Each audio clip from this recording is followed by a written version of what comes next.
Então vamos lá? Nessa segunda parte da aula, como eu disse no vídeo anterior, nós vamos fazer a correção das atividades que eu propus para vocês. Vocês vão analisar comigo a resolução dessas questões. Vocês responderam, vocês tentaram desenvolver as atividades sozinhos e agora nós vamos ver como que está o conhecimento de vocês, né? Só foram passadas apenas 2 questões nessa aula, né? No caso, no caderno, somente 2 questões. Então, vamos fazer? Na primeira questão, estava propondo assim, ó, complete o quadro com o sujeito e o predicado das orações, né? Na primeira oração tem assim, papai lê o jornal. Eu pedi para que você escrevesse quem é o sujeito, na primeira parte do quadro, e quem era o predicado, né? Lembra que o sujeito é quem nós nos referimos na oração, né? Quem realiza a ação de quem eu estou falando. Então, quem é que está lendo o jornal? O papai. Então, o sujeito vai ser papai. Quem é o predicado? Lê o jornal. O predicado é aquilo que é dito sobre o sujeito, ok? Na frase B, Célia e Márcia passeiam juntas. De quem eu estou falando? Sobre Célia e Márcia. Então, essas 2 palavras vão ser o quê? Essa parte vai ser o sujeito. O que eu estou falando sobre Célia e Márcia? Que elas o quê? Passeiam juntas. E elas passeiam juntas. Então vai ser o quê? O meu predicado. Vamos prosseguir. Paulo colheu verduras e legumes. Qual é o meu sujeito? De quem eu estou falando? Paulo, né? Então Paulo é o sujeito. O que eu estou falando sobre Paulo? Que ele, colheu verduras, né? Verduras e frutas, né? Então, esse vai ser o predicado da letra C. Na letra D, eu tenho a seguinte frase. Eu, mamãe e papai iremos ao cinema, né? De quem eu estou falando? Eu, mamãe e papai. Então, isso vai ser o quê? O sujeito da minha frase, o sujeito da minha oração. Qual vai ser o predicado? Iremos ao cinema. Ok? Iremos ao cinema. Então, esse vai ser o sujeito. Esse vai ser o sujeito e esse aqui vai ser o predicado. O predicado é aquilo que eu estou falando sobre o sujeito. Normalmente, né? Normalmente não, sempre, né? No predicado, nós temos a presença do verbo, tá? O verbo faz parte do predicado.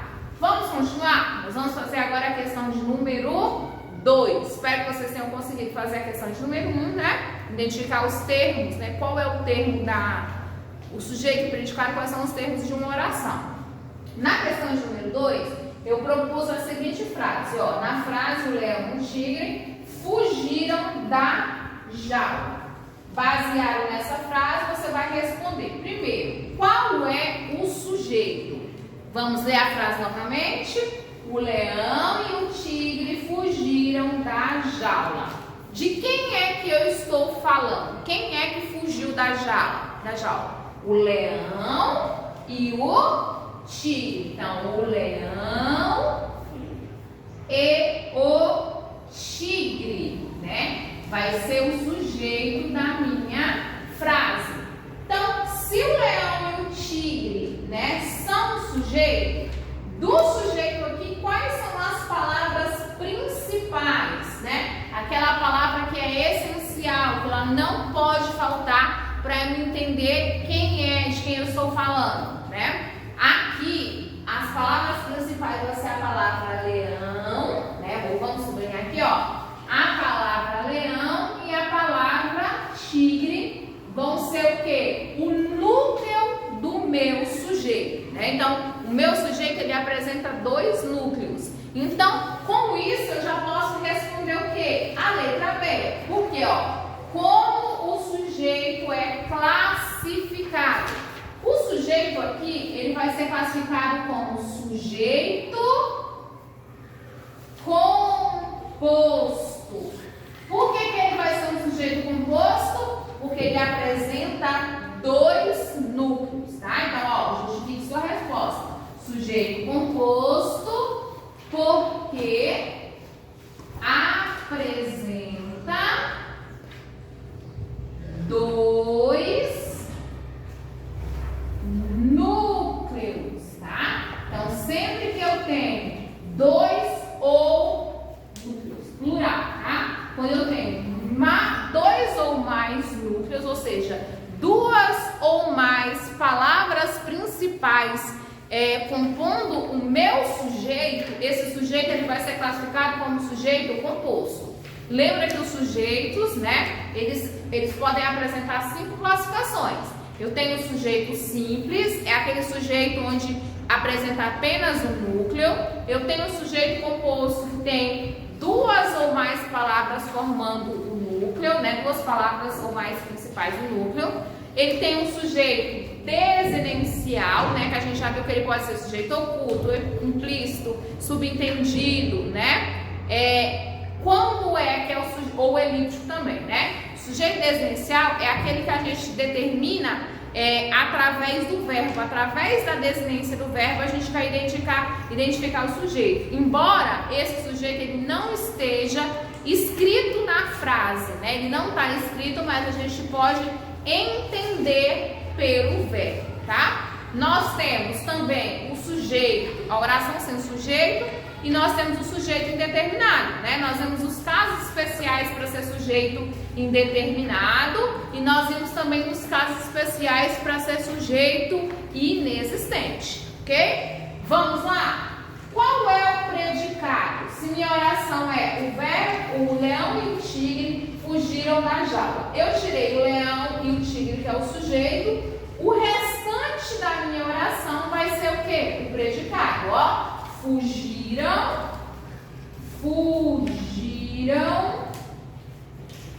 da jaula. Vai ser o predicado.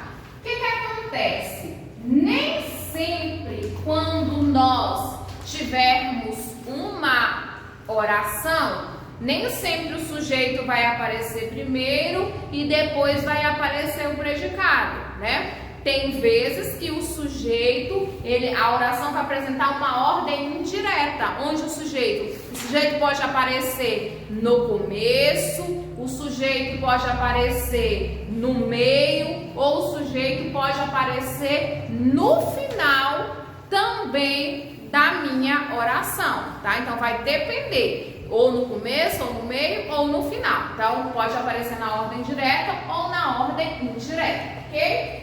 Na letra D nós temos assim, qual é o verbo?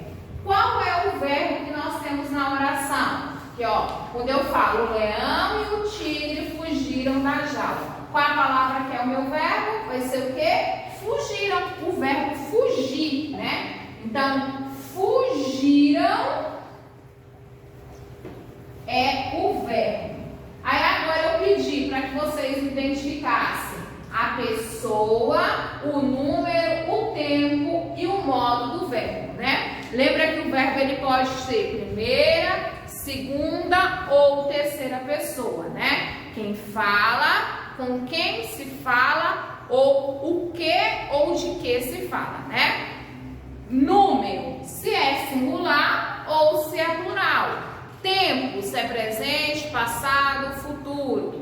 E o modo, se é indicativo, subjuntivo ou imperativo. Lembrando que quando nós temos um modo indicativo, ele vai ter presente, né? Presente, vai ter pretérito, pretérito perfeito, pretérito imperfeito e pretérito mais que perfeito. 3 formas diferentes. Vamos ter o futuro do presente ou o futuro do pretérito. No modo subjuntivo, vai ter presente, pretérito imperfeito e futuro. No modo imperativo, a gente tem imperativo negativo ou imperativo afirmativo. Lembrando que nós trabalhamos isso no terceiro bimestre e também trabalhamos isso no começo do quarto bimestre, né? Vocês têm que recapitular, né, tudo que nós fizemos sobre verbos, né? Voltem nas primeiras aulas também, se for necessário, e voltem no material didático de vocês, né? Como que é o modo indicativo? Toda vez que eu tenho um verbo no modo indicativo, é quando o verbo ele está representando uma ideia de algo certo, né? Então, quando eu tenho o modo subjuntivo, é o verbo que quando ele está conjugado, ele vai dar uma ideia vaga, uma ideia imprecisa. E o verbo, quando ele está no modo imperativo, ele vai estar me representando uma ordem ou um pedido. Então, vamos lá. Quando eu falo aqui fugiram, quem é que fugiram aqui? O leão e o tigre. O leão e o tigre é quem fala, com quem se fala ou de que a gente fala? É de que a gente fala. Então, a gente pode dizer que é o quê? Que é terceira pessoa. No lugar de leão e tigre, eu poderia colocar o quê? Eles, né? Então, é terceira pessoa. Então, vai ser terceira pessoa. Se é ele, significa que é mais de um elemento. Então, é terceira pessoa do plural. Então, já indiquei a pessoa, já indiquei o número. Agora, eu vou ter que indicar o quê? O tempo. Fugiram da ideia de algo que está acontecendo, que já aconteceu ou que vai acontecer. Se eu falo fugir da ideia de passado, então eu tenho o quê? Pretérito, né? Esse pretérito aqui está representando algo certo, algo vago, ou seja, impreciso, ou uma ordem da ideia de algo que realmente preciso. Então, eu tenho aí o quê? O modo indicativo. Então, se é modo indicativo, vai ter pretérito perfeito, imperfeito ou mais que perfeito. Aqui, dá a ideia de algo totalmente concluído. Então, eu tenho pretérito perfeito. Pretérito perfeito do indicativo. Pretérito perfeito do indicativo. Como que eu posso identificar se é terceira pessoa, se é pretérito perfeito, qual é o modo? A gente vai olhar o quê? O final do verbo, ou seja, nós vamos olhar através dessa desinência. Essa desinência irão, o verbo fugir, né? Fugiram, fugir. Terceira conjugação. Então, os verbos, quando tem a terceira conjugação, quando está na terceira pessoa do plural, terceira pessoa do plural, pretérito perfeito, do modo indicativo, no caso, verbos regulares, sempre vão ter o quê? Essa mesma desinência. Todo verbo regular que se apresentar na terceira pessoa do plural, no pretérito perfeito do modo indicativo, quando eu for conjugar, vai ter essa mesma desinência. Pode mudar o verbo, tá? Mas se ele é regular, ou seja, se ele apresentar na terceira conjugação, terminação I, ele sempre vai ter o final dessa mesma forma, ok? Vai ter sempre essa mesma desinência. Então, nós lembramos um pouquinho mais, né, sobre aquilo que nós trabalhamos. Espero que vocês tenham assimilado bem o conteúdo, que vocês tenham estudado, né? E para fixar mais ainda, o que eu quero, né? Eu vou deixar para vocês uma atividade na apostila de vocês. Então, na apostila, vocês vão desenvolver algumas atividades, né? Vocês vão fazer a atividade número 7, 8, 9 e 10 na apostila de vocês, né? Nas páginas, a partir da página, peraí que a tia vai olhar a apostila para olhar as páginas para vocês. Então, aqui na apostila de vocês, ó, nós já fizemos, vou mostrar aqui para vocês o que nós já fizemos na apostila, para que vocês já possam ter uma noção do que foi trabalhado ou não. Na apostila de vocês, nós já desenvolvemos, ó, vou mostrar aqui, nós já fizemos as páginas de número 1, nós fizemos a página 2 também, né, da apostila. Fizemos já a página 2. Nós fizemos também a página de número 3 da apostila de vocês. Fizemos a página de número 4, né?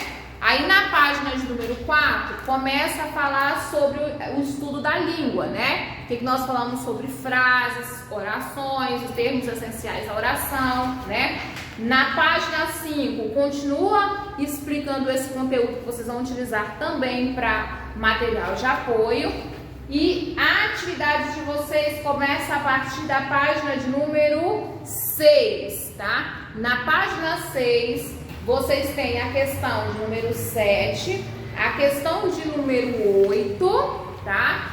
A questão, lá na página 7, a questão de número 9, né? A questão de número 9 e na página 8, vocês vão fazer a questão de número 10, tá? Então, vocês vão fazer a atividade na página 6, 7 e 8, tá? Página 6, 7 e 8 da apostila, tá? Questões de 7 até a questão 10. Então, 7, 8, 9 e 10. 4 questões que vocês vão responder nessas 3 páginas, tá? É importante que vocês façam para exercitar. Essas atividades, elas vão estar relacionadas àquilo que nós trabalhamos sobre os termos essenciais da oração. Sujeito, predicado, tá? Sujeito e predicado e a classificação dos sujeitos. Então, façam as atividades, estudem e na próxima aula nós vamos fazer a correção, ok? Então, beijo, meus amores, até a próxima aula.